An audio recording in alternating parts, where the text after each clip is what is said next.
Wow, guys, these reporters just don't learn. This NBC host tried to call out Caroline Levitt and instantly regretted it. You guys gotta check this video out. But before that, I need you guys hit the subscribe button if you're new to the channel so you don't miss none of the latest videos that I post.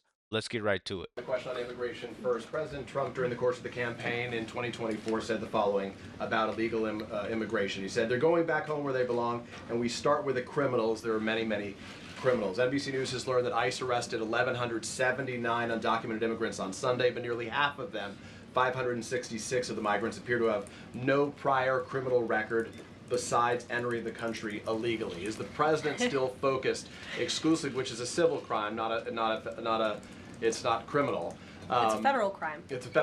Wait a minute, guys. I know the video just started, but an illegal immigrant committed a crime by coming here illegally. So regardless, it's an illegal immigrant. Like it's a crime. Like it doesn't matter. They're still criminals. Like what? Let's keep going, guys. So I'm asking though, he said he was going to focus on those violent offenders first. So is violent offenders no longer the predicate for these people to be deported? The president has said countless times on the campaign trail, I've been with him at the rallies, I know you've been there covering them too, Peter, that he is focused on launching the largest mass deportation operation in American history of illegal criminals. And if you are an individual, a foreign national, who illegally enters the United States of America, you are, by definition, a criminal. And so therefore, you are subject to deportation. I apologize for Exactly. interrupting. So to be clear, it's not violent criminals do not receive precedence in terms of the deportations taking The place. president has also said two things can be true at the same time. We want to deport illegal criminals, illegal immigrants from this country, but the president has said that, of course, the illegal criminal drug dealers, the rapists, the murderers, the individuals who have committed heinous acts on the interior of our country and who have terrorized law-abiding American citizens, absolutely, those should be the priority of ICE, but that doesn't mean that the other illegal criminals who entered our nation's borders are off the table. Understood. Then let me ask you a separate question about the confusion that still exists across the country right now as it relates to the freeze or the pause as it's described. President Trump, of course, ran one of the key policy items was that he was going to lower prices, lower the cost of everything from groceries, as he often said. But in many of the cases, it would seem that some of these moves could raise prices for real Americans on everything from low-income heating, that program, child care programs. Will nothing that the president's doing here in terms of the freeze in these programs raise prices on ordinary Americans? What particular act? 1 second, guys. This guy appears to me as ignorant. Like it's common sense what he's saying. President Trump knows if he kicks the can farther down the road, he's going to come across it again, and eventually he's going to have to pick it up. So why would you know that there's illegals over here and not go and get them? Of course, criminals are your first priority, but if you see this illegal, you're going to go after them, which is also a criminal. You know, I don't know how that didn't catch him or didn't hit him in the head. Let's keep going, guys. Caroline Levitt destroys this man. Actions are you referring to that I'm would referring to LHEAP right now. That's the low-income heating program, for example. We can talk about, there's no clarity, so I could refer to a lot of them. We don't know what they are specifically. Can you tell us that LHEAP is not one of those affected? So you're asking a hypothetical based on programs that you can't even identify. No, I just identified. What I can tell you just to is be that clear, since you guys haven't identified, let's do it together just for Americans at home. Medicaid, is that affected? I gave you a list of examples: Social Security, Medicare, welfare benefits, food stamps that will not be impacted by this federal pause. I can get you the full list after this briefing from the Office of Management and Budget. But I do want to address the cost cutting because that's certainly very important and cutting the cost of living in this country. President Trump has taken historic action over the past week to do that. He actually signed a memorandum to deliver emergency price relief for American families, which took a number of actions. I can walk you through those. He also repealed many onerous Biden administration regulations. We know over the past 4 years, American households has been essentially taxed $55,000 in regulations from the previous administration. President Trump, with the swipe of his pen, rescinded those, which will ultimately put more money back in the pockets of the American people.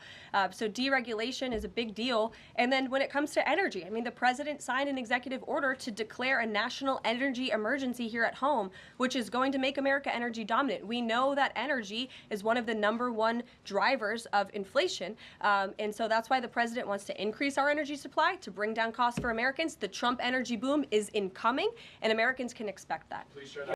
These people are so ungrateful. You know, Caroline Levitt has to make sure, and she's a great person too for the job. I love this press secretary. But Caroline Levitt has to make sure she goes and does her homework and she knows everything about whatever may be asked. And these people don't do any type of homework. She answered this already in interviews. You know, what's going to be affected. I even know that. Just get me out there. I'll ask you some questions that the Americans want to hear. You know, it's common sense. I don't know why this guy keeps trying to go and repeatedly asking, circling back, asking the same thing. Let's keep going. Caroline, thank you. Caroline, I think some of the confusion may be here with this pause on federal funding. You've made it clear you're not stopping funds that go directly to individuals, but there certainly are lots of organizations that receive funding and then may pass along a benefit. Meals on Wheels, for one. They provide meals for over 2.2 million seniors. What is the president's message to Americans out there, many of whom supported him and voted for him, who are concerned that this is going to impact them directly, even if, as you said, the funding isn't coming directly to their wallet? I have now been asked and answered this question 4 times. To individuals at home who receive direct assistance from the federal government, you will not be impacted by this federal freeze. In fact, OMB just sent out a memo to Capitol Hill with Q&A to clarify some of the questions and the answers that all of you are asking me right now. Again, direct assistance will not be impacted. I've been asked and answered about this OMB memo. Come on, man. The fool just asked that question, and then you want to come and ask the question. many other topics of the day. Jackie But Heinrich. indirect assistance, Caroline, if it's going to another organization and then trickling down. Direct assistance that is in the hands of the American people will not be impacted. Again, as I said to Peter, we will continue to provide that list as it comes to fruition. That's 3 people that just asked the same exact question. Now, do you see why Caroline Levitt doesn't want fools like that in there asking her questions? Let's keep going, man. But OMB right now is focused on analyzing the federal government's spending, which is exactly what the American people elected President Trump to do. And one question on immigration, Caroline, on immigration. Of the 3,500 arrests ICE has made so far since President Trump came back into office, can you just tell us the numbers? How many have a criminal record versus those who are just in the country illegally? All of them, because they illegally broke our nation's laws and therefore they are criminals as far as this administration goes. I know the last administration didn't see it that way, so it's a big culture shift in our nation to view someone who breaks our immigration laws as a criminal, but that's exactly what they are. You made a point with the worst first. They all have a criminal record? And welcome to the breaking If they room. broke our nation's laws, yes, they are criminal. Yes. Thank you. On stripping security details for Look, she's figures mad. like John Bolton, Look, you guys see she's pulling her phone out. She's texting right now. I couldn't get her, guys. You have any other questions I could ask her? You know, I'm telling you, man, these people in there don't care.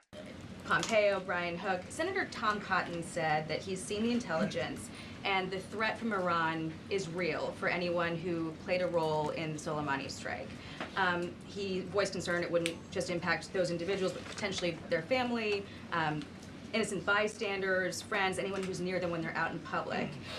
Is the president open to reconsidering his decision?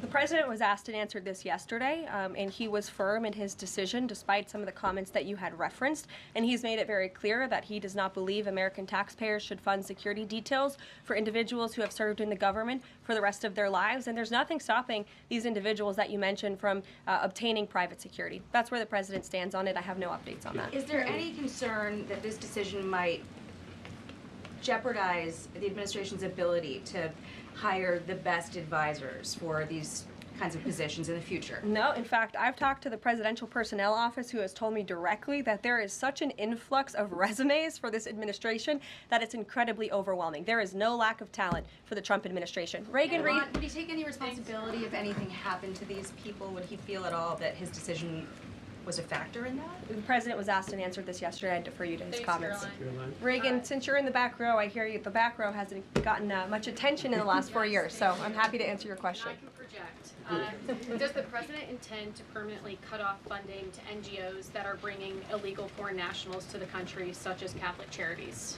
Good question. I am actually quite certain that the president signed an executive order that did just that, and I can point you to that. One more, Caroline.